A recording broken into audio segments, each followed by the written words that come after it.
boys and girls. It's Mrs. Tento. Time for our 11th chapter called Harvest out of Little House in the Big Woods with Laura Ingalls Wilder. Um, I think this one may be divided into a couple of times. Yes, they have a couple places where this will be divided. So I will read it in two parts. So you'll have to look for two parts of that, and then we'll be on to our very last chapter. So I hope you're all getting an opportunity to look at this or listen to it at home when mom and dad have a chance for you to watch it. Here we go. Here's the book, and here I go. Harvest. Pa and Uncle Henry traded work. When the grain got ripe in the fields, Uncle Henry came to work with Pa, and Aunt Polly and all the cousins came to spend the day. Then Pa went to help Uncle Henry cut his grain, and Ma took Laura and Mary and Carrie to spend the day with Aunt Polly. Ma and Aunt Polly worked in the house, and all the cousins played together in the yard till dinner time. Aunt Polly's yard was a fine place to play because the stumps were so thick. Here's a picture of Pa, I think, harvesting by hand. They did not have big machinery at their house, but wait till you hear the rest of the story. This is a new era for farming. It used to be that everything had to be done by hand or with a horse pulling a plow behind you. Cousins played jumping from stump to stump without ever touching the ground. Even Laura, who was littlest, could do this easily in places where the smallest trees had grown close together. Cousin Charlie was a big boy, going on 11 years old, almost twice your age in some cases. And he could jump from stump to stump all over the yard. The smaller stumps he could jump to, two at a time, and he could walk on top of the rail of the fence without being afraid. Pa and Uncle Henry were out in the field cutting the oats with cradles. A cradle was a sharp steel blade fastened to a framework of wooden slats that caught and held the stalks of grain while the blade cut them. Pa and Uncle Henry carried the cradles by their long curved handles and swung the blades into the standing oats, like oatmeal, but it's the oats before you make it into oatmeal. When they had cut through to make a pile, they slid the cut stalks off the slats into neat heaps on the ground. It was hard work walking around and around the field in the hot sun and with both hands swinging the heavy cradles into the grain and cutting it, and then sliding it into piles. After all the grain was cut, they must go over the field again. This time they would stoop over each pile and taking up a handful of the stalks in each hand, they would knot them together to make a long stand. Then gathering up the pile of grain in their arms, they would bind it tightly around with the band they had made and tie the band and tuck it in its ends. And here's a picture of them working on tying those big old shocks of oats. And they'd stand them up like that, and then they'd take one to cover the top so that they wouldn't get wrecked if it rained. Or the dew that would fall at night could ruin the grain, so they had to take good care of it before they could gather it into the barns. After they made 7 such bundles, then the bundles must be shocked. To make a shock, they stood 5 bundles upright and snugly together with the oat heads up. Then over these they put 2 more bundles, spreading out the stalks to make a little roof and a shelter. The 5 bundles, it would shelter the 5 bundles from the dew and the rain, just as I just said. Otherwise, it would ruin their whole harvest if they didn't protect the grain, the oats at the end of the stem there. Every stalk of the cut grain must always be safely in the shock before dark, for lying on the dewy ground all night would spoil it, would make it moldy. Pa and Uncle Henry were working very hard because the air was so heavy and hot, and still they expected rain. The oats were ripe, and if they were not cut and in the shock before the rain came, the crop would be lost. Then Uncle Henry's horses would be hungry all winter long. At noon, Pa and Uncle Henry came to the house in a great hurry and swallowed their dinners as quickly as they could.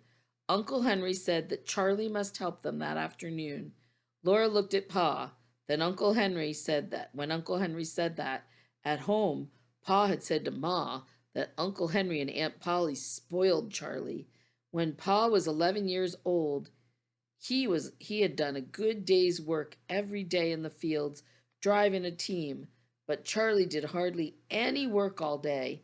Now Uncle Charlie, or not Uncle Charlie, but Charlie did hardly any work at all. Now Uncle Henry said that Charlie must come to the field.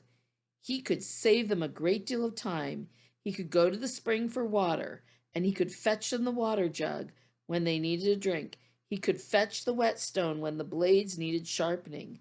All the children looked at Charlie.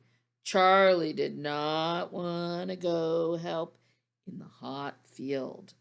He wanted to stay in the yard and play, but of course he did not say so. Pa and Uncle Henry did not rest at all. They ate in a hurry and went right back to work, and Charlie went with them. Now Mary was oldest, and she wanted to play a quiet, ladylike play.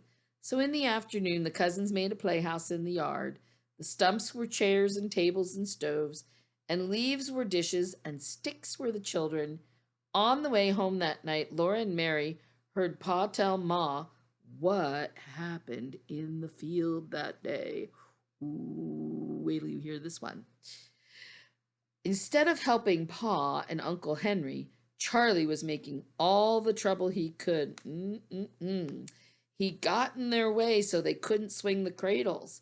He hid the whetstone so they had to hunt for it when the blades needed sharpening. He didn't bring the water jug till Uncle Henry shouted at him 3 or 4 times, and then he was sullen. After that, he followed them around, talking and asking questions. They were working too hard to pay attention to him, so they told him to go away and not bother them. But they dropped their cradles and ran to him across the field when they heard him scream. Wow, what happened, I wonder? The woods were all around the field, and there were snakes in the oats. When they got to Charlie, there was nothing wrong, and he laughed at them. He said, "I fooled you that time." Pa said if he had been Uncle Henry, he would have tanned that boy's hide for him right then and there. But Uncle Henry didn't do anything. Wow, remember what I tell you, boys and girls? When Mrs. Tento corrects you, it's because I care about you. When your mommies and daddies correct you and maybe have to discipline you, it's because they love you dearly and they want to see you do what's right. Well, poor Charlie, his dad, I wonder. Let's find out. So they took a drink of water and went right back to work. 3 times Charlie screamed, and they ran to him as fast as they could, and he laughed and laughed and laughed at them. He thought it was a good joke, and still, Uncle Henry didn't tan his hide. That's an expression that means to give him a spanking. Then a 4th time he screamed louder than ever. Pa and Uncle Henry looked at him, and he was jumping up and down and screaming. They saw nothing wrong with him, and they had been fooled so many times that they went on with their work. But Charlie kept screaming louder and shriller. Pa did not say anything, but Uncle Henry said, "Let him scream." So they went on working and let him scream. He kept on jumping up and down, screaming, and he did not stop. At last Uncle Henry said, "Well, maybe there is really something wrong." So they laid down their cradles and went across the field to him. And all that time, oh my, Charlie had been jumping up and down on a yellow jacket's nest. That's like a bee, only they have their nests in the ground. The Yellow Jackets lived in a nest in the ground. Charlie had stepped on it by mistake. Then all the little bees in their bright yellow jackets came swarming out with their red hot stings, and they hurt Charlie so that he couldn't get away. Oh, my. He's getting stung by a bazillion yellow jackets. How sad. But what's sadder is that he played crying wolf, and his own daddy didn't do anything to make him mind. Oh my. He was jumping up and down, and hundreds of bees were stinging him all over.